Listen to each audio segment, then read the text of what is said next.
Like all of the previous sessions, this recording will be available on njdams.org. So I'll introduce myself. I'm Beth Styler Barry. I'm the Director of River Restoration for the Nature Conservancy in New Jersey. And I'll also welcome you on behalf of New Jersey's statewide dam removal partnership, which I'll just refer to as the partnership going forward. The partnership is a collaboration of nonprofits and government agencies that seeks to advance the removal of antiquated, dangerous, or ecologically detrimental dams.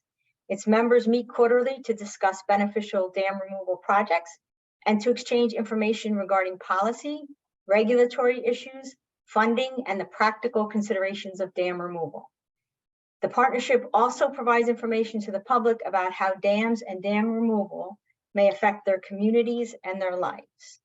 Some of our partners include American Rivers, NRCS, Sustainable Raritan River Initiative, Raritan Headwaters Association, Musconetcong Watershed Association, the Nature Conservancy of New Jersey, the Watershed Institute, North Jersey RC&D, U.S. Fish and Wildlife Service, and Trout Unlimited. This is our 13th information session. These sessions were created when our March of 2022 two-day project manager training was canceled due to COVID. So we quickly reformatted that into a virtual set of information sessions, and quite honestly, they just remained, they're going strong, and people still seem to have a desire to attend. So we just keep putting them out there. I'll ask you, after you put in your city, state, or region into the chat, if you have an idea for a information session that has not yet occurred. We're always looking forward to ideas. And again, all of the existing 12 can be found on njdams.org under the resources tab and under webinars. I'm just going to ask folks to remember to mute your phone, your computer, just so that it makes it a little bit easier for the speaker to continue. So as promised, I'm going to start with just a few simple, or actually probably not so simple, definitions for today's session. I know that most organizations, government agencies, private individuals, firms are seeking to do the right thing with respect to these DEI or DEIJ issues. And it is a learning journey for everyone. I am certainly not an expert, and I think I should say that right up front. I have no special training in DEIJ other than what the Nature Conservancy offers to all of its employees. I'm not schooled in any special way, and I am not putting myself forward as an expert, just hoping to open a conversation and give some thoughts to what folks are doing. Oh, let me see. Okay, this is just a quick look at our agenda, which everyone has had. Should have received, well, I think you should have received it. Maybe not everyone. Anyway, introduction with some definitions, and then we have an EJ screen demonstration with Matt Lee from EPA. And we're looking at two different federal partners today and how they address funding equity in their funding opportunities. As we all know, we're all beginning to see our funders, and rightfully so, ask us, how are you deciding where to work? And perhaps there's a better way for you to think about refocusing some of our conservation work. And that will be Beth Friday from U.S. Fish and Wildlife and Evan Madlinger from NRCS. So again, starting with some definitions. This is the definition that Nature Conservancy is using for diversity. It is the various differences that we have amongst ourselves that can be based on culture, race, religion, national origin, and several other statuses protected by law or not, right? We all want to do our best to make sure that our work is inclusive and our workforce is inclusive of this diversity. Inclusion is more about empowering and welcoming communities that we may not have traditionally, even beyond welcoming, really thought of, quite frankly, right?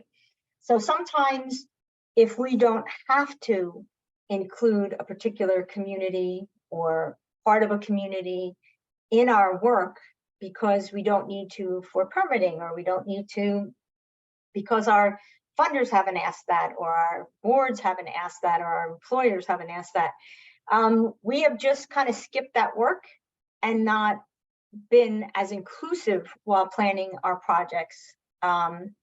And while it's not called out specifically here, for all of us, no matter where we are in the country, one of those groups should always be the Indigenous people from, wherever you might be working, whatever geography, and also bearing in mind, and this is the case in New Jersey, that those peoples are not necessarily still located within our state. So for us in New Jersey, and I'll let someone correct me if I'm wrong here, but our dam removal process has included, the State Historic Preservation Office process, which typically comes sort of toward the end of our engineering and permitting and design process, right? So we pick where we want to work, we decide what we're going to do, we design and engineer the project, we go to SHPO, and SHPO says, you need to connect with the following tribes based upon where you're working, right? So at the end of everything is when we go to the original occupiers of the land and say, how does this sound to you? So I think we can be a little more conscious of flipping that script. I've actually tried myself to reach out and give some information on what is happening in terms of dam removal in New Jersey, so that as they desire, those folks can weigh in or ask questions about work that is happening or may happen. And then the term equity, which again is featured in our title for today, is really about fairness and justice, and it is not equality, right? Equality is when you give everyone the same consideration, the same resources, the same money, the same time, when in fact we're all starting from different positions. So again, this requires a lot of, I think, introspection, both on individuals and also on either firms or agencies or organizations. So sorry.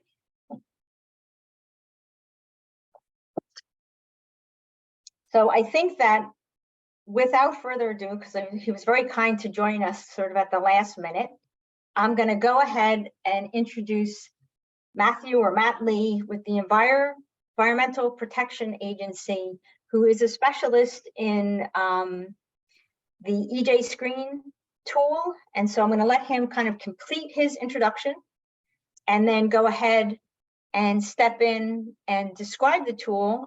And we're incredibly lucky that he has agreed to use or actually put forward the idea of using dam removal as an example.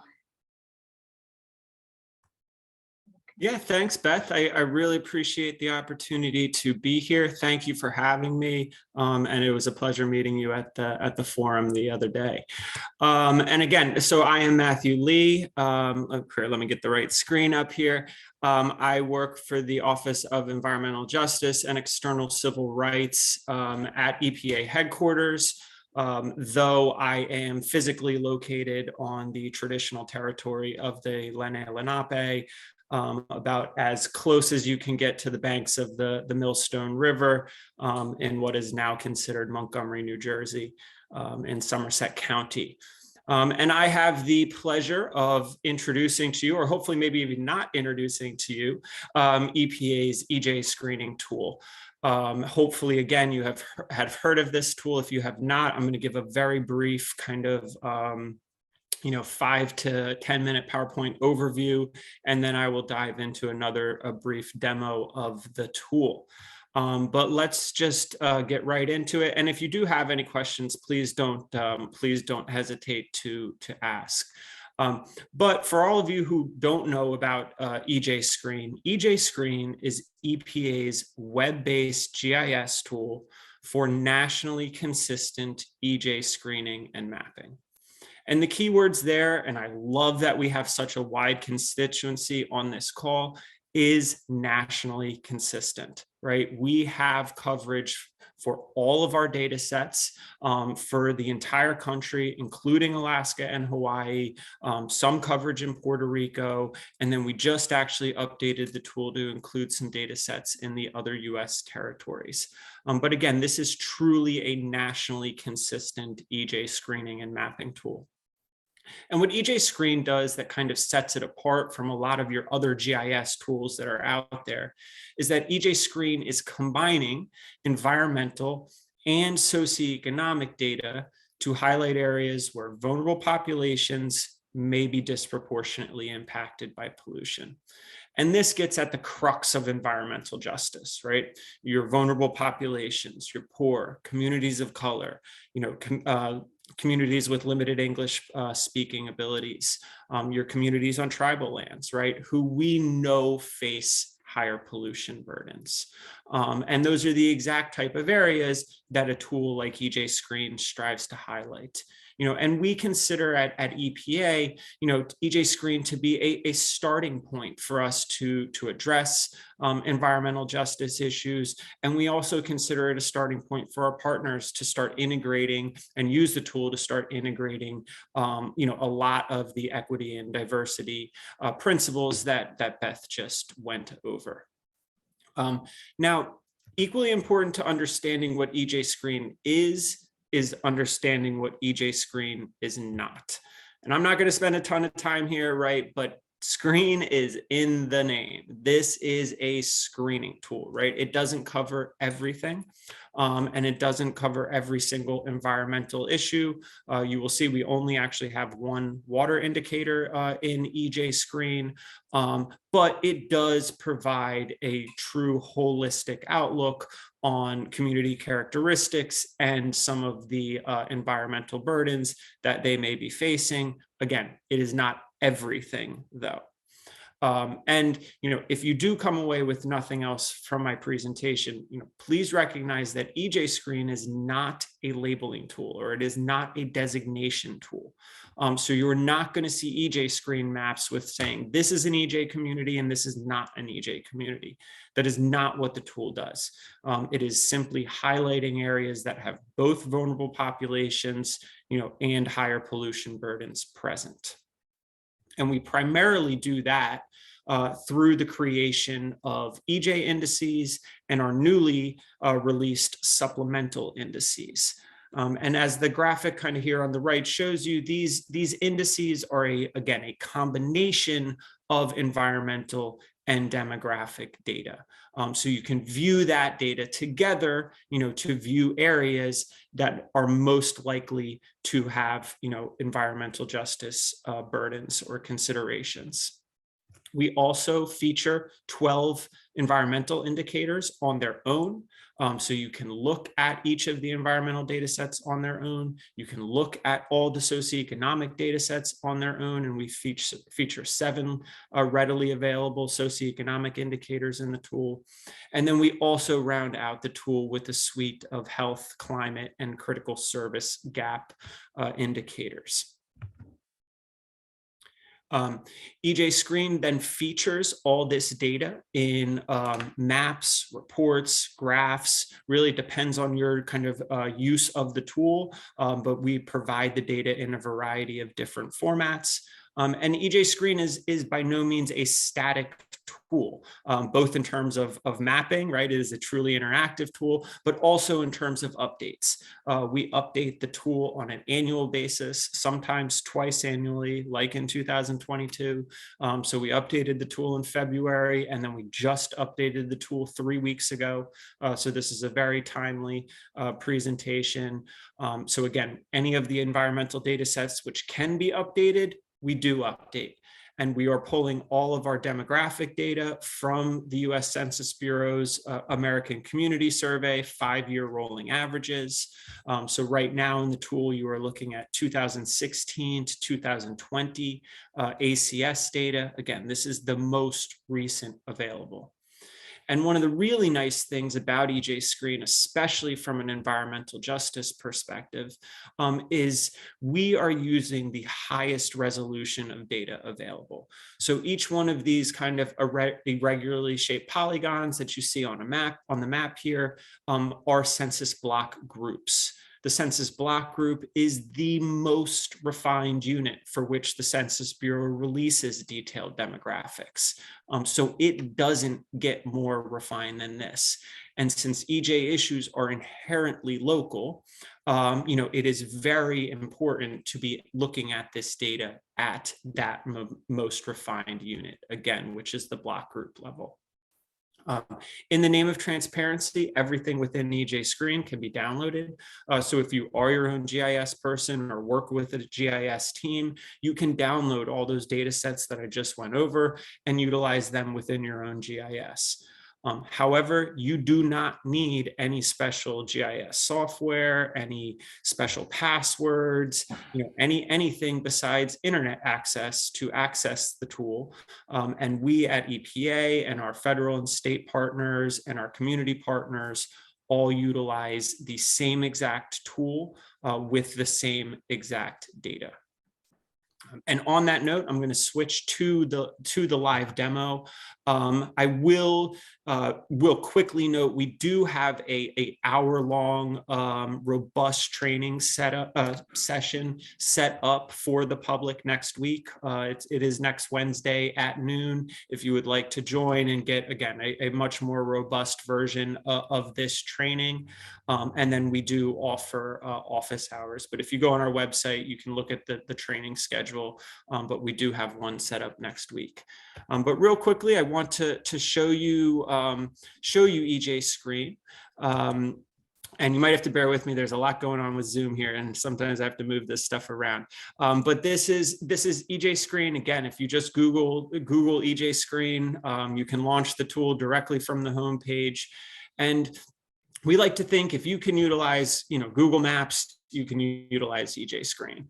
You can just type your area of interest into the search bar. This can be as specific as a lat long, a specific street address, or a city or even a state.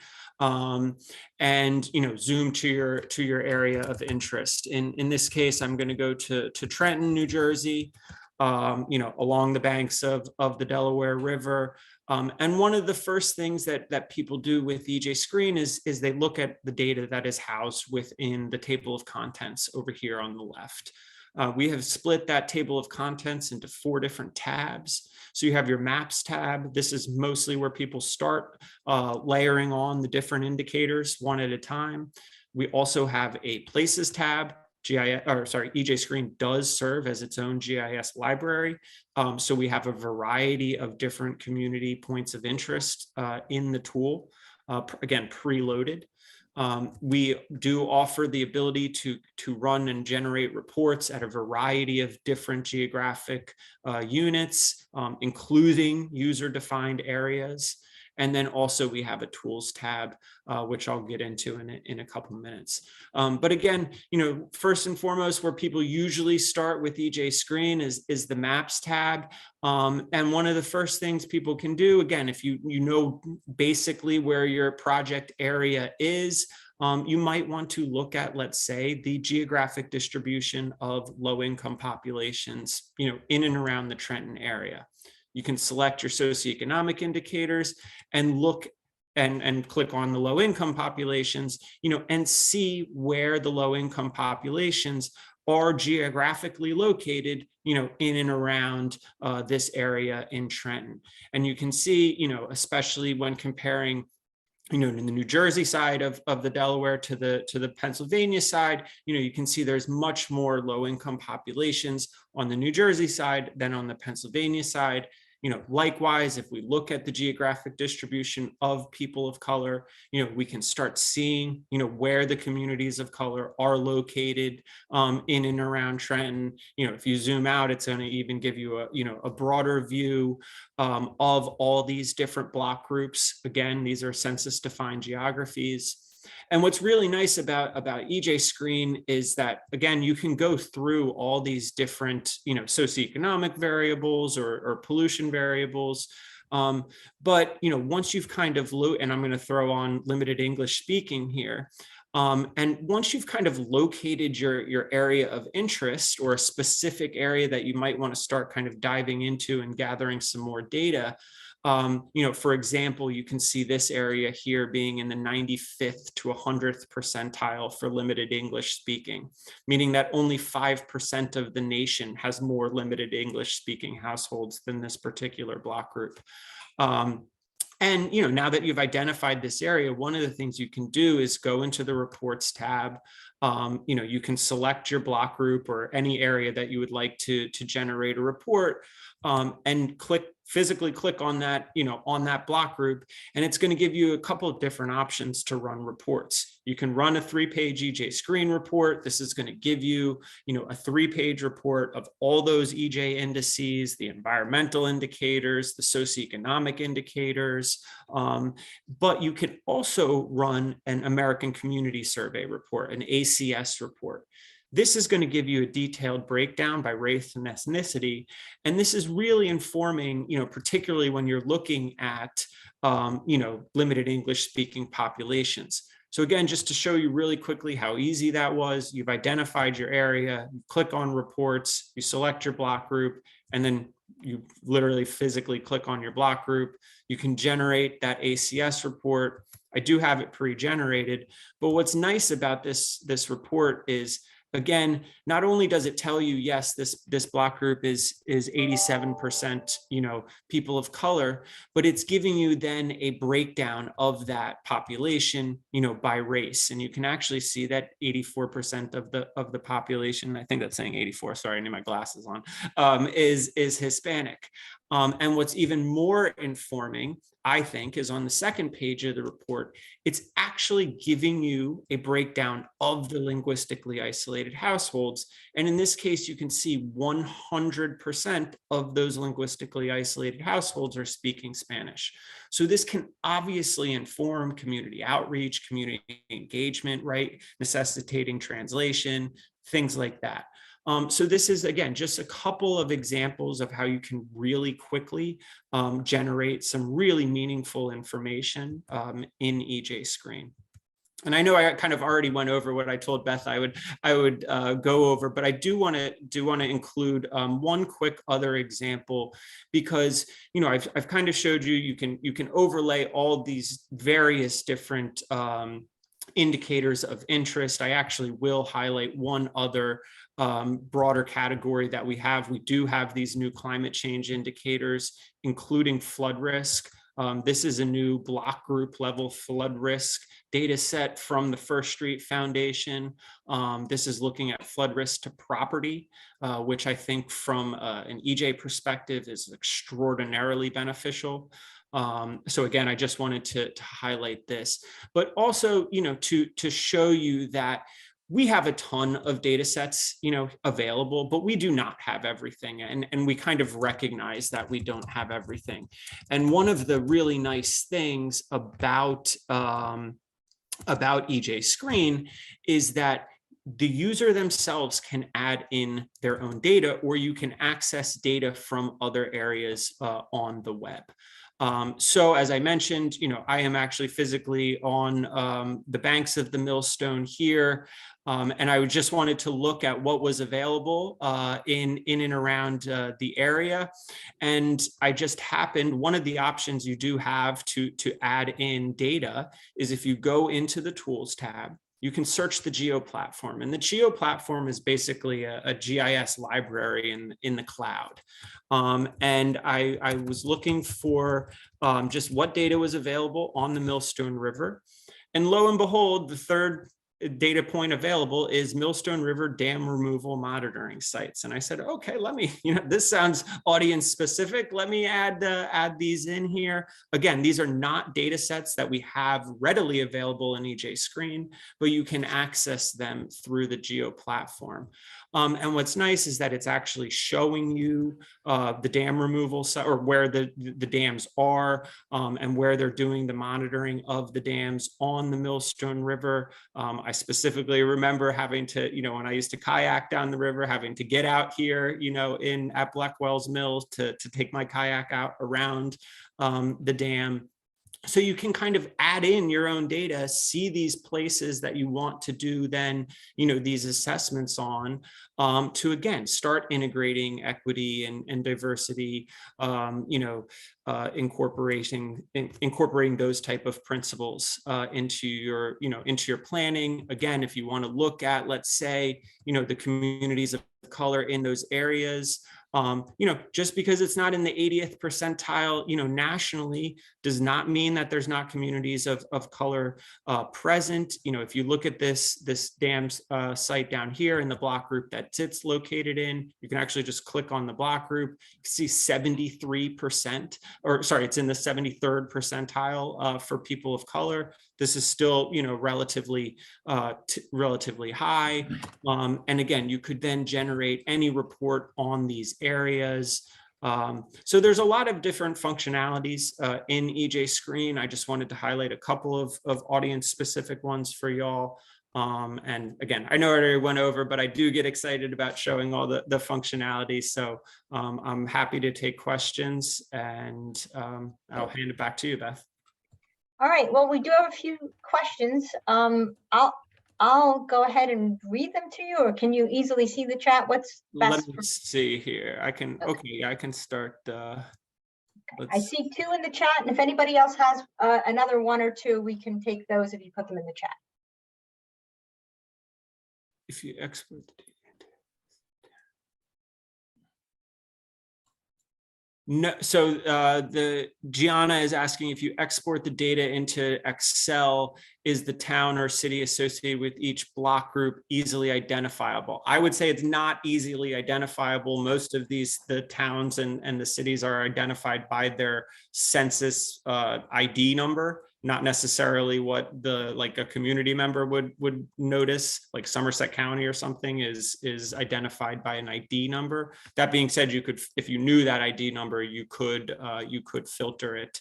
And all of our data, if you go on the EJ Screen website, it is available at both the block group level and the census tract level as well for download. And do the maps show transit deserts? No, that is a good question. At this point, in terms of critical service gaps, we have broadband gaps, food deserts, and medically underserved areas. But I could definitely see benefit to adding in transit deserts. And again, if you do have that data, you can, whether it's in your own shapefile, your kind of own GIS information, or it's available on the Geo platform, or if there is transit desert data on another mapping site and it's available as a map service, you can bring that data into EJ Screen as a map service. So there is a variety of different ways to add data into EJ Screen for data that's not, directly in the tool. Okay. Anyone else? Otherwise, we'll say thank you very much, Matt. Super helpful information. I know we all need to use this more and more. So I appreciate it. And also, if folks, if they just Google the office hours and the, forget what you call the other, the 1 hour. Yeah, the training session. I'll put the link in the chat right now.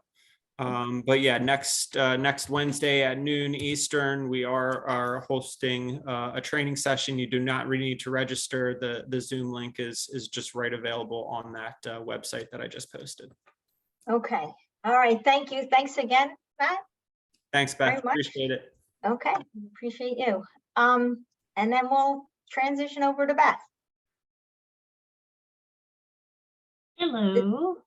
Let's see. This is Beth Friday from New Jersey Field Office of U.S. Fish and Wildlife.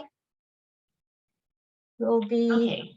talking to us about how U.S. Fish looks at equity. Thank you, Beth. So I'm Beth Friday. Oftentimes people refer to me as Beth 2, which is, you know, a little crush to my ego, but appropriate in this scenario. So I'm Beth Friday. I'm with the U.S. Fish and Wildlife Service. I'm a wildlife biologist. And I'm glad folks were talking about how they're not sociologists and, you know, we don't have special training in this because it's something that we're all trying to learn together, but it's very far out of our wheelhouses. So, you know, we're kind of learning from each other, but it's so exciting to see that there's so many people here today that want to learn about it, and not even from New Jersey. So that's pretty exciting. So thank you for joining us. So I manage a program called Partners for Fish and Wildlife. It's our private land habitat restoration program. And so today I'm going to talk to you about ideas for how you can address equity in your, I guess the perspective I'm taking is proposals to the Fish and Wildlife Service.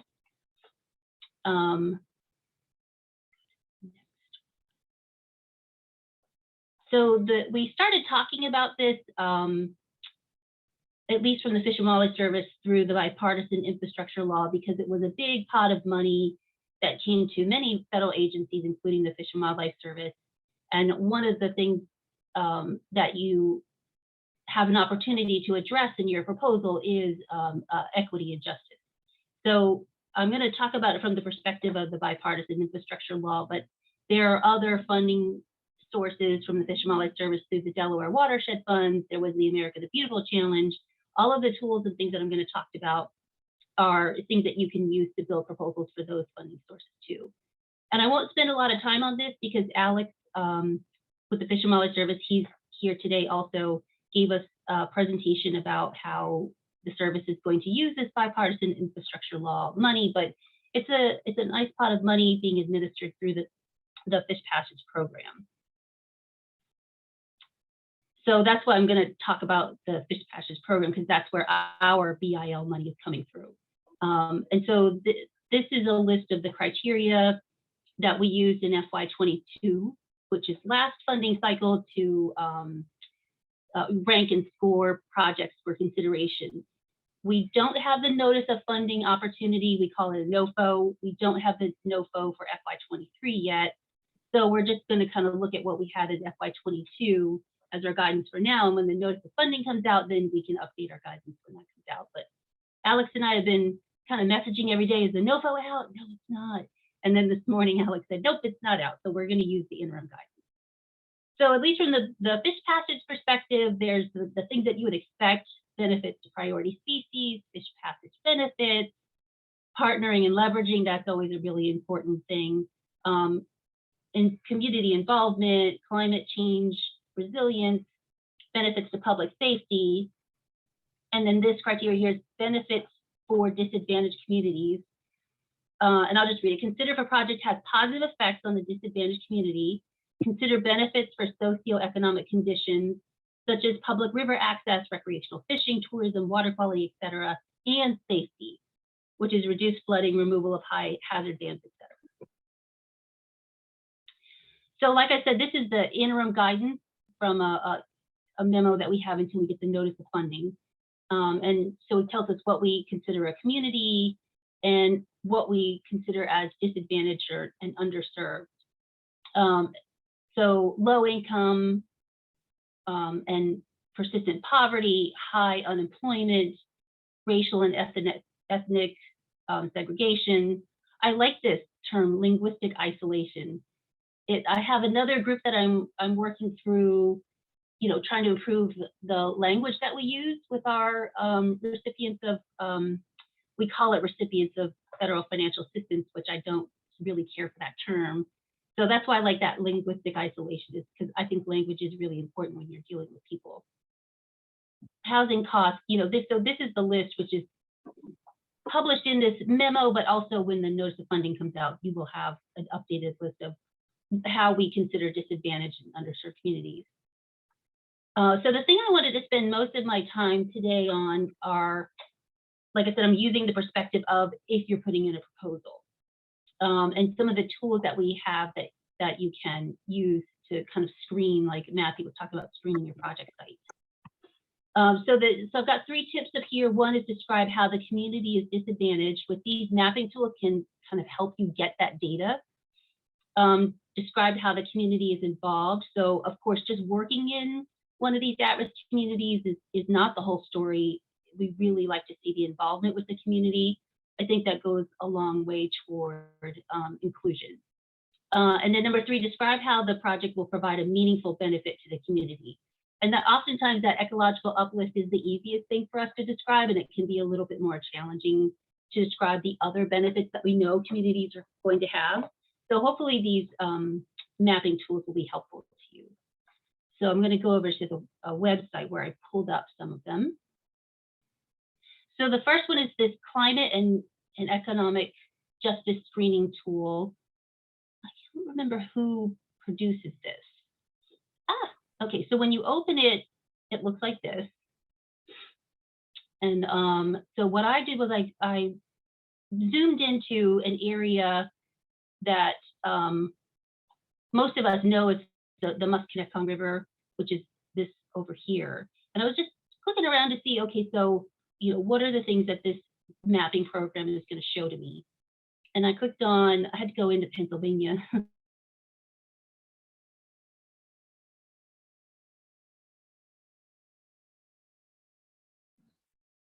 And it says yes, and then it shows me the criteria is legacy. So if I zoom out, here's one.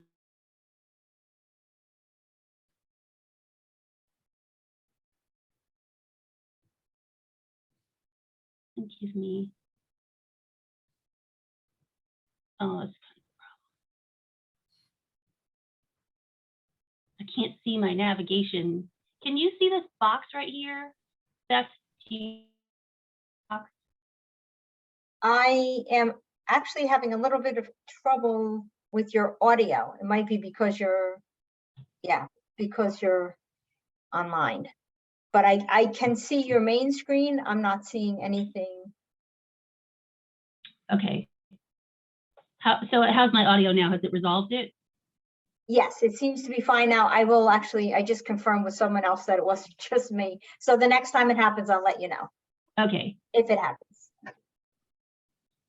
Okay, so this is what it looks like when you open this climate and justice screening tool. And then this is, you know, I was trying to kind of click around in New Jersey to get an idea of where those sites are. But you could put I put Hughesville in here. You can put your site in, and then I thought there was one. Yeah, so when you click on one of these, it'll tell you what is the thing that they're pulling out as an indicator. And so this one says legacy pollution, but I was trying to find one in New Jersey, but it's not giving me. Oh, here it is. Yes. Okay, so that says yes for Flemington, and it says workforce development. And then, you know, you can click on this and get some more information about the thing that it's calling out to you as a disadvantaged community. So that's one of the tools that you can use to start building and defining your argument about what about this community that I'm working in is calling it out as one that we're prioritizing. All right, so the second one that we have on our list is the EJ Screen tool, and Matthew did an outstanding job of describing that. So when you open up the screening tool, it kind of looks like this. And then I kind of zoomed in again to the Hughesville area, and I picked the Justice 40 tab. Oh no, don't go away. And so it just, for that criteria for Justice 40, and like Matthew showed you, there's a lot of different ways you can use this tool.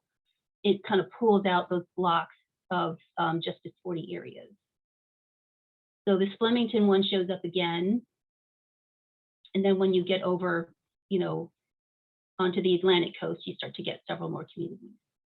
So I don't need to spend any time on that because Matthew did a really great job.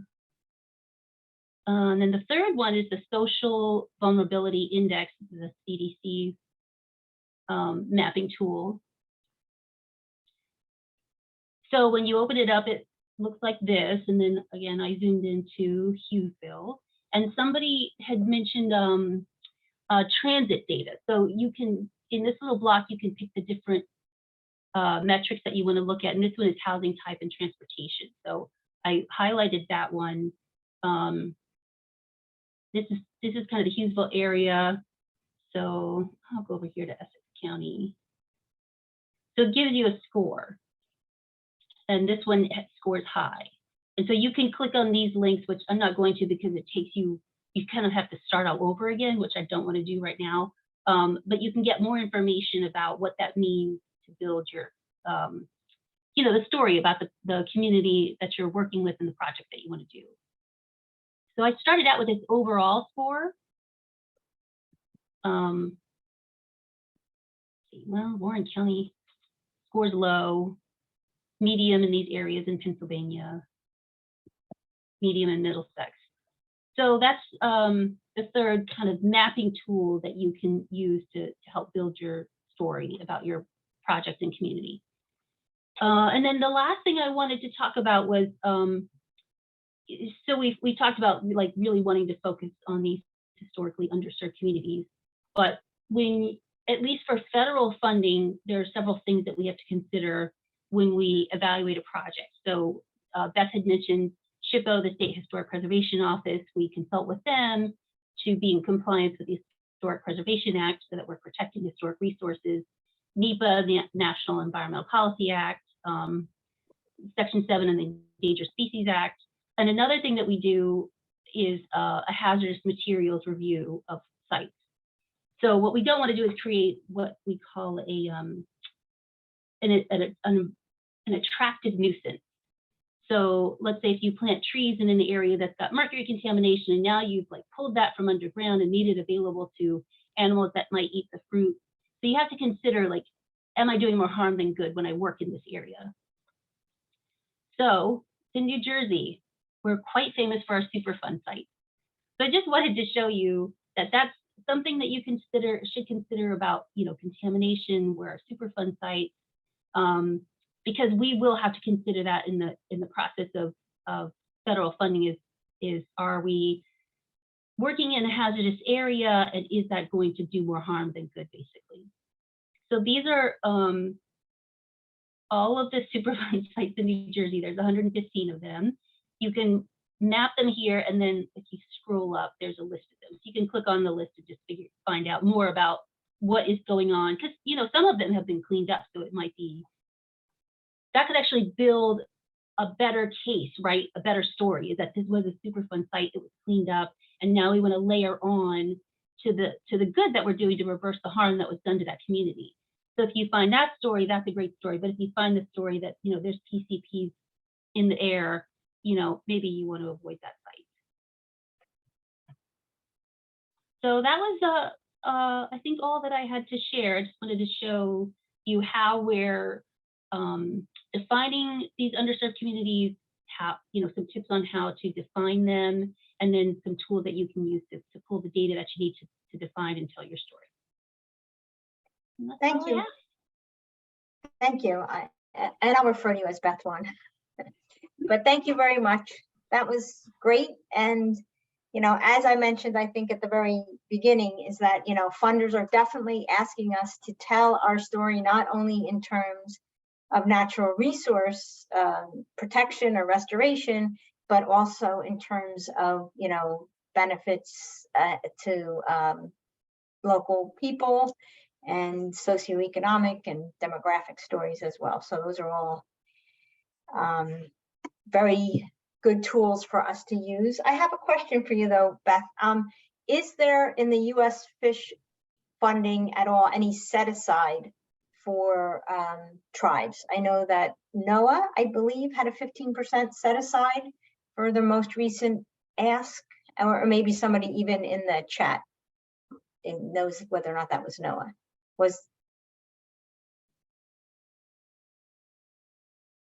Yeah, when I think about when that money first came out, there were pots that were designated for tribes. And then I think with the America the Beautiful Challenge Fund, there were pots that were set aside for tribes. But I think in this BIL money, it wasn't directly differentiated that way. Okay, well, thank you, Beth. And I will now introduce Evan Madlinger from New Jersey NRCS. Let's see if I can get this correct or if I'm going to crisscross it. You are acting state conservationist and state resource conservationist? State resource conservationist. Yeah, so normally I'm our state resource conservationist. Well, I'm still our state resource conservationist, yes. But yeah, I'm actually filling in right now for assistant state com for field ops. So I'm helping out kind of see the field offices here for a couple weeks till we get our new person in. So yeah, so you did good, Beth. Can you see my screen okay? You're not sharing actually, or I'm Okay. not seeing it. Let me say, oh, you know why? Because it's Zoom and I'm used to Teams. So I think I'm good now. Can you see my screen? Yep. now? Yep, All we right. sure can. So yeah, so I can kind of move through this pretty quick here. I'm just going to talk about kind of equity inclusion and how that kind of works with NRCS. Just make sure this is advancing here. Okay. So very typically with our standard, I'll say kind of our standard Farm Bill programs that we offer, and EQIP's probably the big one, Environmental Quality Incentives Program, but there's some others too, our traditional Farm Bill programs. We have, for as long as I can remember, really called out some special groups when it comes to our funding. And so one of them is limited resource farmer rancher. And really what that's getting at is kind of where you fall on the scale of the, kind of the local poverty level within that state or region. And that can kind of dictate if you're a limited resource farmer. We have beginning farmer rancher, and that speaks to how much experience. So typically, if you've been farming less than 10 years, you qualify as beginning farmer rancher. 3 is our socially disadvantaged farmer or rancher. And really what that's getting at is kind of different groups like American Indians or Alaska Natives, Asians, Blacks or African Americans, Native Hawaiians, other Pacific Islanders and Hispanics, so that you would fall kind of into the socially disadvantaged farmer rancher. And then lastly, the veteran farmer rancher. And it's not really all veterans, it's kind of a combo veteran beginning farmer. So if you're a veteran and you've only been farming for 10 years or less, you get some special priority too. And really what that means is when it comes to our ranking, our Farm Bill programs are competitive. When you apply, we look at environmental benefits of your application. And, we set up different kind of fund pools so that different, if you're a livestock farm, you're competing against other livestock. If you're a forest owner, you're competing against forestry. Well, we do have in our ranking set up special groups where you are competing against, there's extra funding and set aside funding for those that fall into this group. So you have a higher chance to get funded. And then in addition to that, a lot of our programs provide cost sharing. And we'll just say kind of typically it's anywhere from 50 to 75%, right, is what we try to do when we're when we write contracts and they're trying to fund environmental projects. So if you fall into these groups, you typically get additional cost sharing too. So instead of maybe a 50 to 75, it could be, a 75 to 90, depending on where you fall. So that's kind of our traditional programs. And I guess I should say too, I know we got a lot of people across the country here. So pretty much everything I'm talking about is NRCS wide, across the country. There's a couple things I'll point out at the end here that maybe a little more specific to New Jersey, but it was really good timing when I got asked to do this talk just a couple weeks ago. NRCS came out with our NRCS Equality Action Plan. So I figured I'd just kind of call that out real quick since it's hot off the press. This was put out, see here, it's like, okay, this was developed by our equity division within NRCS, and this is kind of their mission, vision, and core values. You see it's supposed to leave it up for a second there. Diversity and inclusion has been, again, throughout my career, that's always been something that NRCS has strived to really do a good job with. All right, let's just see here. Oh, sorry, I don't know why this is bugging me a little bit clicking here. Okay. This is kind of the foundational aspects of the framework really of where the plan is. You can kind of see, again, I won't read line by line here, but it's really our framework to advance equity in the culture of NRCS. And, as kind of laid out by our chief, it's our attempt to act with unflinching commitment to institutional transformation within NRCS and how we're working. So again, it kind of calls out this framework, and I'll just dive into a little bit more into the strategic goals of the actual plan here. And kind of when you look at these strategic goals, you see organizational capacity for equity. So that's really getting at building our employee understanding about equity goals and really stretching from our headquarters all the way down to our individual field office level. The equity toolkits is really tools that we can integrate equity into our decision-making process for policies, programs, and practices.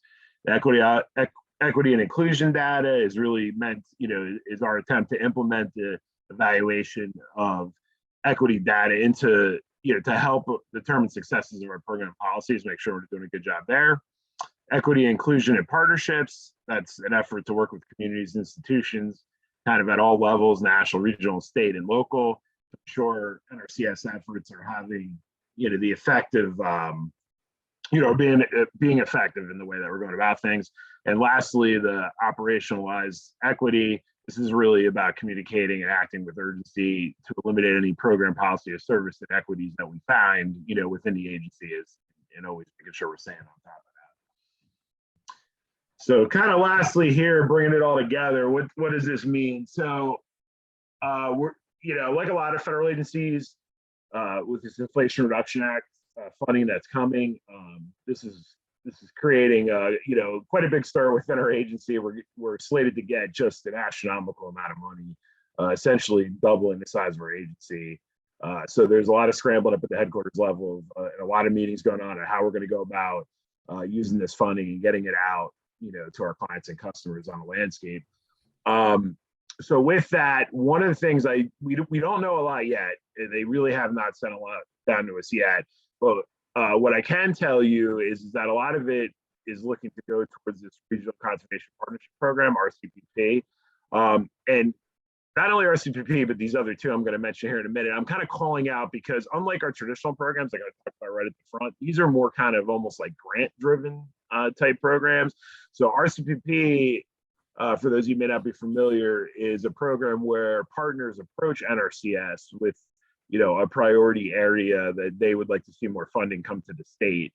And, they can put in a proposal, and if it's accepted, it would dedicate funding for said priority within the state, and NRCS would work with that partner to kind of get the funds out on the ground and implement those funds. And the partners involved all the way through.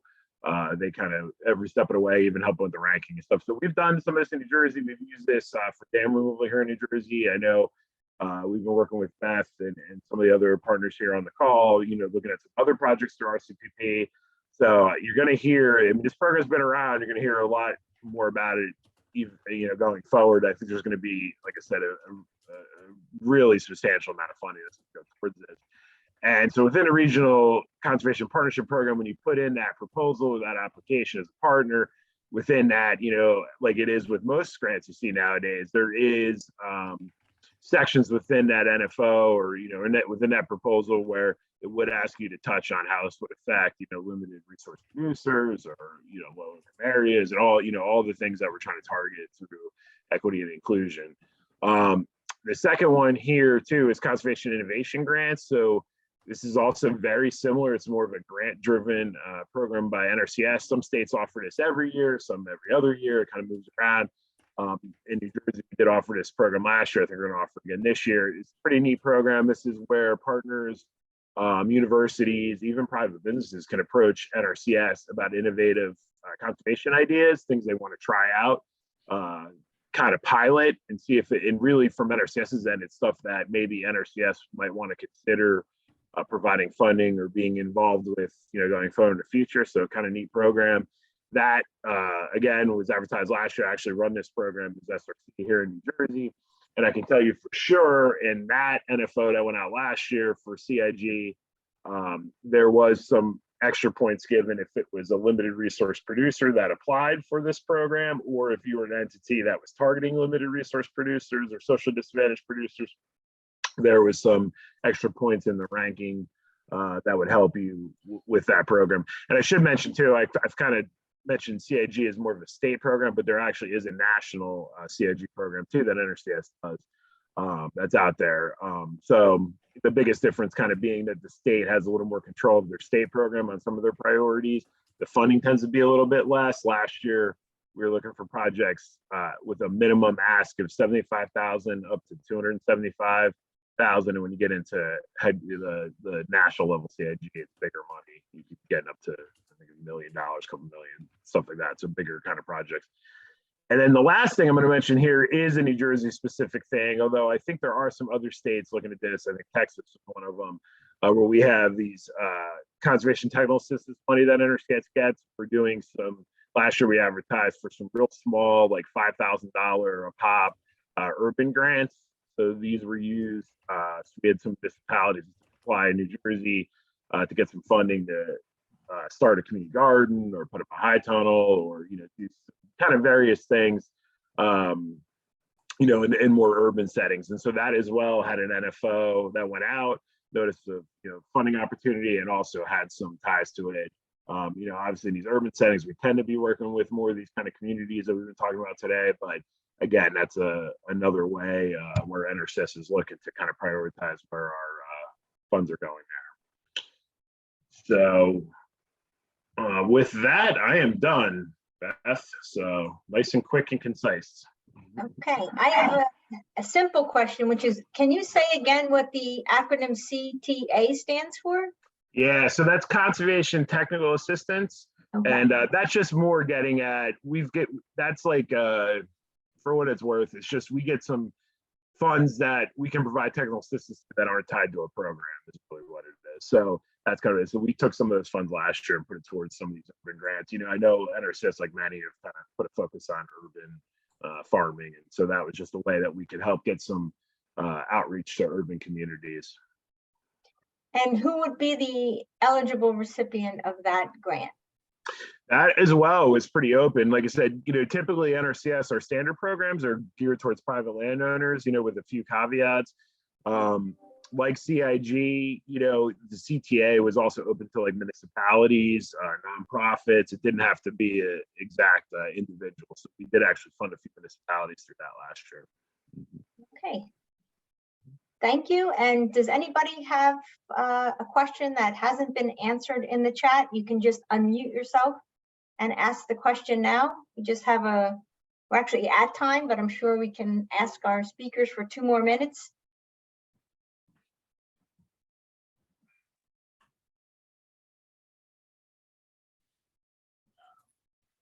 Okay, and any other questions? You can. Hi, Beth. I have a question. I'm Gianna from Vermont.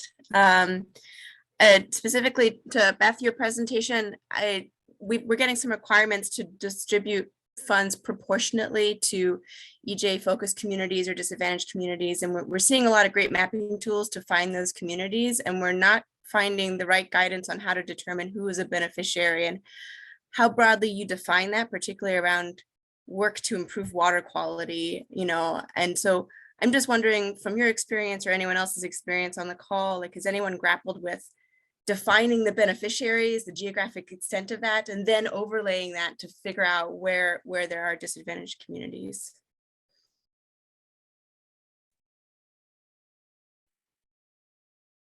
You're muted, Beth. Well, I might as well stay muted because I really don't have much experience with it. Like I said, this is kind of new for us, and it's exciting going in this direction, but there's a lot of learning and probably stumbling along the way. Yeah, I've heard that question before, Gianna, and I think the answer kind of shifts depending on, for example, paddlers and anglers, right? So that can be a benefit upstream and downstream versus, previous existing paddling would have been only in the impoundment. Something like you really have to kind of untangle that a little bit more, because obviously a dam removal or many types of river restoration are going to have downstream benefits, but how closely you can tie those to the communities You know, yes, if someone's pulling water downstream for irrigation, you know, you'd have to figure that out. And, you know, if it's a paddling, are they community, you know, from that community? It's a little bit like a ball of string. So I don't think there's a good answer, but there are a lot of people asking that. So maybe eventually I don't know, is anybody else on the call that has a good experience or, you know? Well, I can say that if we kind of zoom up, because I work at the project level, and that's kind of what you're asking about. But if we zoom up, our science application program in the Northeast region hired, gosh, I think like 5 social scientists.